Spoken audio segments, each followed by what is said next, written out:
La famille royale suédoise est arrivée à Ottawa aujourd'hui pour une visite d'État de 3 jours, accompagnée d'une délégation de ministres et de représentants d'entreprises suédoises. La délégation fera un arrêt aux installations de Bombardier à Montréal pour souligner l'intérêt du constructeur de collaborer avec Saab à la production des avions de chasse Gripen. Cette offensive de charme survient alors que la ministre de l'Industrie, Mélanie Joly, affirme que le Canada n'obtient pas suffisamment de retombées industrielles de son contrat pour les avions F-35 américains. Les bénéfices industriels ne sont pas assez grands. On doit en faire beaucoup plus. On s'attend à beaucoup plus. Et on va donc continuer à pousser pour que nos entreprises canadiennes puissent avoir non seulement une partie de ces contrats-là, mais aussi puissent créer des emplois. Pour en discuter, je reçois Yvan Blondin, lieutenant général à la retraite et ancien commandant de l'aviation royale canadienne. Monsieur Blondin, bonsoir. Bonsoir, M. Cossette. Alors, on entend dire que le Canada considère réduire sa commande de F-35 au profit des Gripen. Dans une lettre ouverte que vous signez aujourd'hui dans le Globe and Mail, vous soutenez que ce serait une grave erreur sur les plans opérationnels, logistiques et financiers. Pourquoi, sur le plan opérationnel, est-ce que ça ne tiendrait pas la route? Écoutez, je pense qu'à peu près tous les experts militaires s'accordent pour dire que avoir une flotte mixte amène des coûts additionnels, amène des problèmes de logistique et ça devient plus difficile à opérer. Maintenant, avec des flottes assez importantes, c'est quelque chose qui est gérable et qui se fait dans d'autres pays. Quand on commence à diminuer des flottes, puis vouloir opérer dans un environnement mixte, ça devient beaucoup plus difficile parce que vous devez vous assurer d'avoir un certain minimum de plateformes pour entraîner vos pilotes. Donc, de deux côtés, avec deux flottes, vous devez avoir deux chaînes logistiques qui sont qui doivent être assez importantes, mais pour peu d'avions.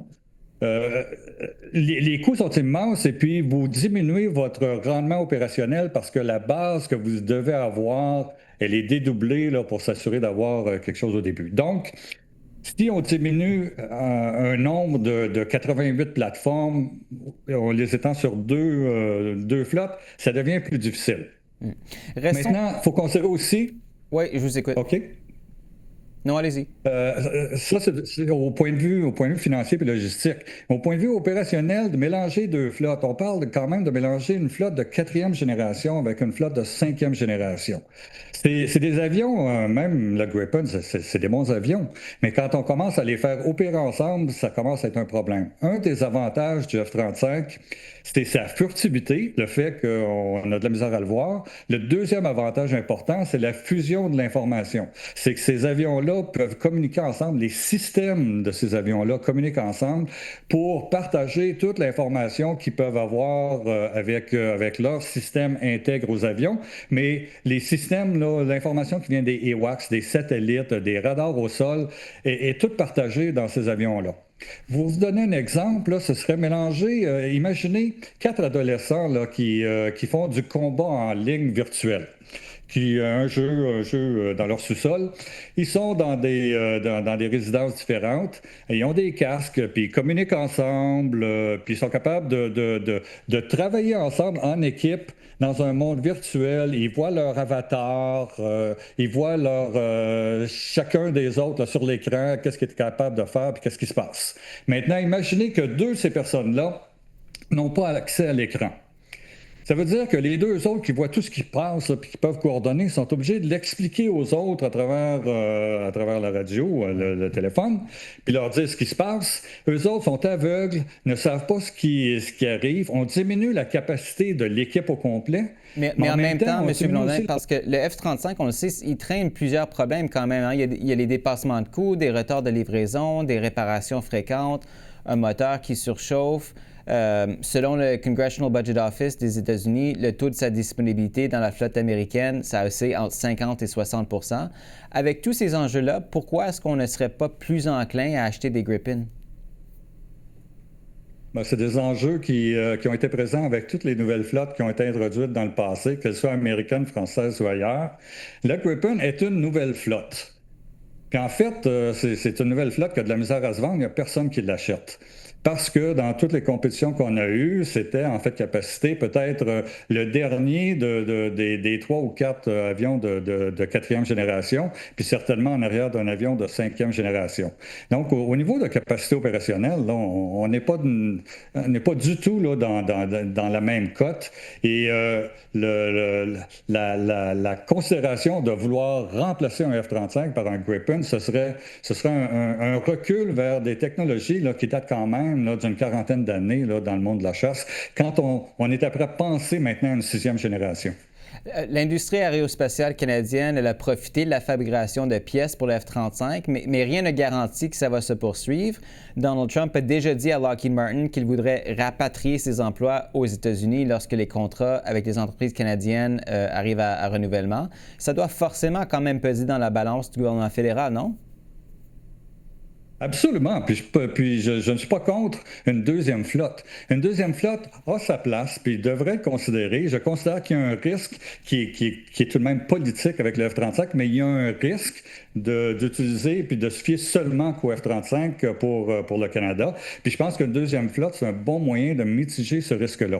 Sauf que la deuxième flotte, là, elle doit venir un petit peu plus tard, vers 2035. Pas tout de suite, même si on peut commencer à penser à la produire, là, parce que ça prend quand même 6-7 ans à produire une flotte. Puis je pense qu'il y a des opportunités de travailler avec les Européens, mais il faut regarder le besoin de 2035, pas le besoin de 2015 ou de 2000. Puis le besoin de 2035, là, c'est un monde qui est bien différent, là. C'est des plateformes de chasse qui vont opérer avec des drones de combat. Des drones là, qui vont avoir la grosseur d'un avion de combat, sauf qu'il n'y aura pas de pilote dedans. Puis c'est là qu'on s'en va, là. La flotte, deuxième flotte qu'on pourrait envisager, ce n'est pas une centaine de Gripen en 2035, c'est beaucoup plus 25, 30 Gripen avec 70, 75 plateformes qui sont des drones de combat pour travailler ensemble. Saab s'en va vers ça, Dassault s'en va vers ça, les compagnies européennes s'en vont vers ça. C'est là qu'il faut regarder. Si on est pour développer quelque chose au point de vue industriel, ben le Gripen, c'est pas la bonne chose. Le Gripen, là, il n'y a personne qui achète ça présentement, puis on va en acheter encore moins dans 10 ans parce qu'on va avoir besoin des drones. Ce que l'extérieur a besoin, ce que l'Europe a besoin, c'est beaucoup plus quelque chose qui est axé vers la sixième génération. Un Gripen différent d'aujourd'hui, qui peut travailler avec des drones, bien, ça, c'est quelque chose qu'on peut envisager. Mais penser d'avoir une usine d'assemblage pour le Gripen où le Canada aura besoin de seulement 25 ou 30 plateformes, à qui on va vendre les autres? Là? Qui va en acheter après? On serait beaucoup mieux de parler à Saab de drones. Parce que ces drones-là, ceux qui vont avoir besoin d'avions de combat vont avoir besoin de 3 ou 4 drones pour aller avec. Peut-être que l'industrie québécoise devrait se tourner vers ça, puis penser à planifier un partnership avec les Européens pour développer ce côté-là de la chasse. Je ne suis pas contre les discussions avec Saab, mais je pense que présentement, là, il y a un manque de communication entre le côté politique qui va aller très vite à essayer d'amener un développement industriel sur le militaire, en utilisant des technologies là, qui sont peut-être dépassées aujourd'hui, puis que Saab, avec son opération Charme, essaie de nous vendre parce qu'eux autres, c'est les autres technologies qui nous intéressent. Le développement vers les drones, puis le développement vers la sixième génération. Yvan Blondin, on va devoir se laisser là-dessus. Merci encore une fois d'avoir été avec nous ce soir. Ça fait plaisir.